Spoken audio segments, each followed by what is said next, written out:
बिस्मिल्लाहिर्रहमानिर्रहीम। अस्सलाम वालेकुम। आज मैं आपको बेसिक मांडा पट्टी बनाना सिखाऊंगी और घर में साफ सुथरे और हाइजेनिक तरीके से बनी हुई मांडा पट्टी की तो क्या बात है, ताकि आप रमजान की पहले से तैयारी कर सकें और आप चाहें तो इसी मांडा पट्टी से बहुत सारी पहले से चीजें बनाकर फ्रीज कर सकेंगे। तो रमजान के लिए या चाहे आप आम रेगुलर डेज के लिए आप इस मांडा पट्टी को बनाकर आप अपनी पसंद के मुख्तलिफ समोसे, रोल्स या मुख्तलिफ पराठे या मीठे समोसे भी बना सकते हैं, जो कि इंशाल्लाह बाद में मैं इसी मांडा पट्टी के साथ ये सब कुछ बनाना भी सिखाऊंगी। तो इसको बनाने के लिए मैं ले रही हूं मैदा 1 किलो, नमक 1.5 टीस्पून और इसे गूंदने के लिए पानी चाहिए होगा और इसकी लेयरिंग में लगाने के लिए थोड़ा तेल चाहिए होगा। तो सबसे पहले आप मैदे में नमक और थोड़ा थोड़ा करके पानी डालकर इसका आटा गूंद लीजिएगा, बिल्कुल नॉर्मल आटे की तरह, और बहुत ज्यादा सॉफ्ट आटा ना गूंदिएगा कि बाद में बेलने में मुश्किल आए। तो आप जरा सख्त आटा ही गूंदिएगा।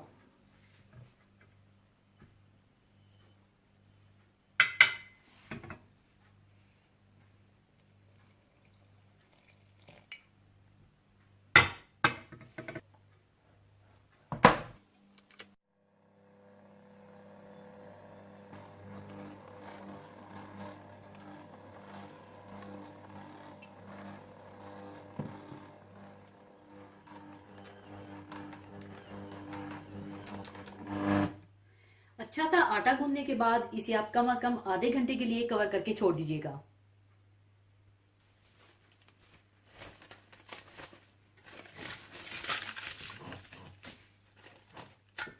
थोड़ी देर रेस्ट देने के बाद आप अपनी वर्किंग सरफेस पर थोड़ा मैदा छिड़क कर इस आटे के बिल्कुल छोटे छोटे एक ही साइज के बाल्स बनाकर रख लीजिएगा।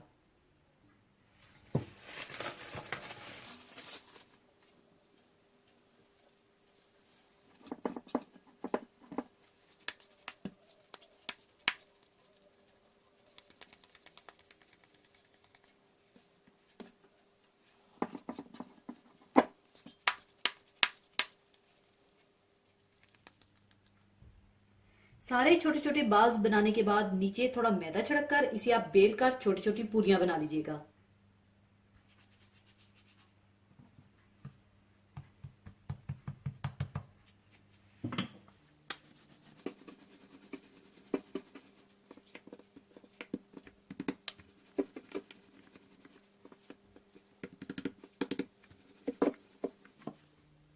इसके बाद हर पूरी पर हर तरफ तेल लगा लीजिएगा और फिर एक के ऊपर एक लेयर लगानी है और इसी तरह से आपने 5-5 पूरियों की लेयर लगानी है।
और इसी तरह से आप सारी लेयर्स तैयार करके रख लीजिएगा।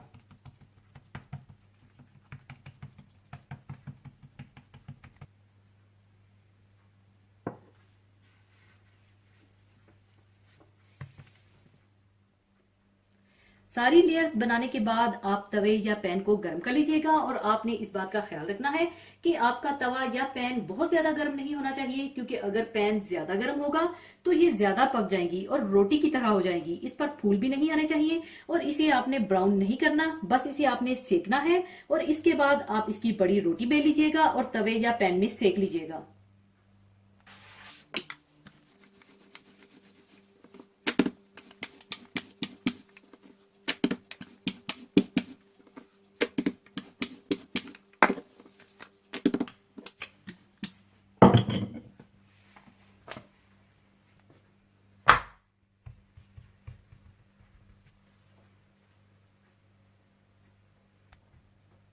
एक साइड सिकने के बाद आप इसकी साइड चेंज करके दूसरी साइड भी सेक लें।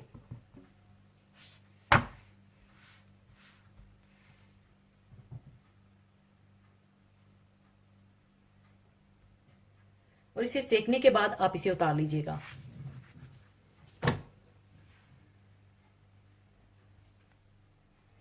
और फिर उतारने के बाद आप इसकी लेयरिंग को अलग अलग कर लीजिएगा और कवर करके रख लीजिएगा और बाकी रोटियां भी इसी तरह से सेक लीजिएगा।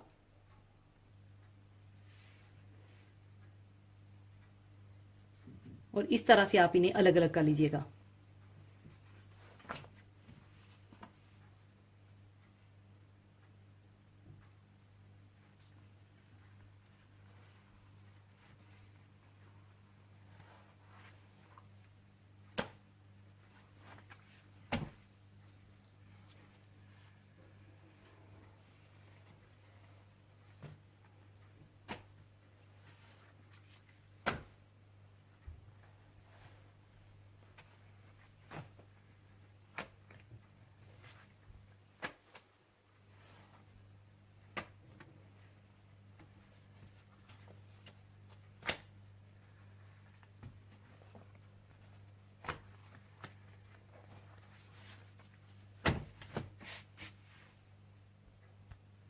और इन्हें आप कवर करके रख लीजिएगा और दूसरी मांडा पट्टी भी इसी तरह से तैयार कर लीजिएगा।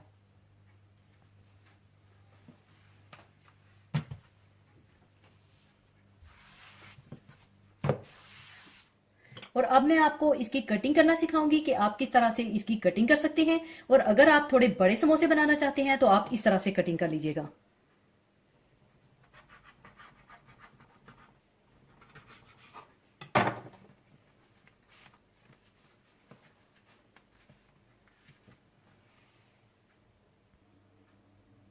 अंदर फिलिंग करके आप इस तरह से इसके बड़े समोसे थोड़े से बना लीजिएगा।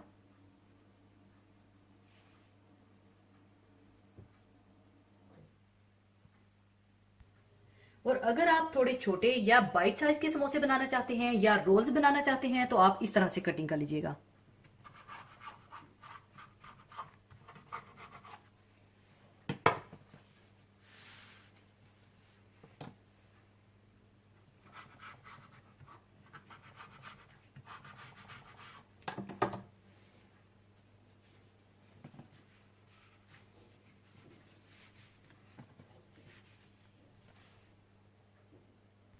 और अगर आप बाइट साइज के समोसे बनाना चाहते हैं तो आप इस तरह से बना लीजिएगा।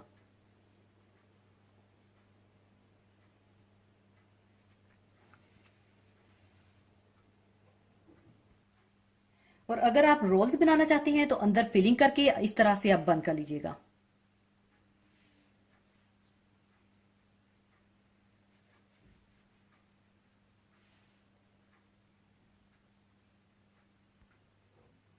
और अगर आप बाइट साइज के समोसे बनाने के लिए इसकी पट्टियां काटना चाहते हैं तो आप इस तरह से काट लीजिएगा। पहले आप इस तरह से फोल्ड कर लें, फिर आप साइड से इस तरह से काट लें।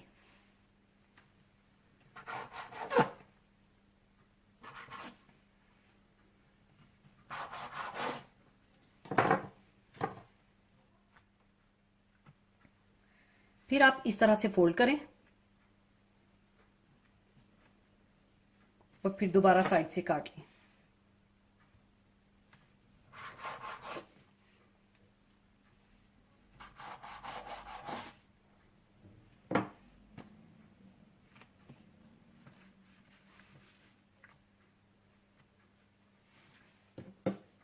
और जितने साइज की आप पट्टियां काटना चाहते हैं तो आप काट लीजिएगा।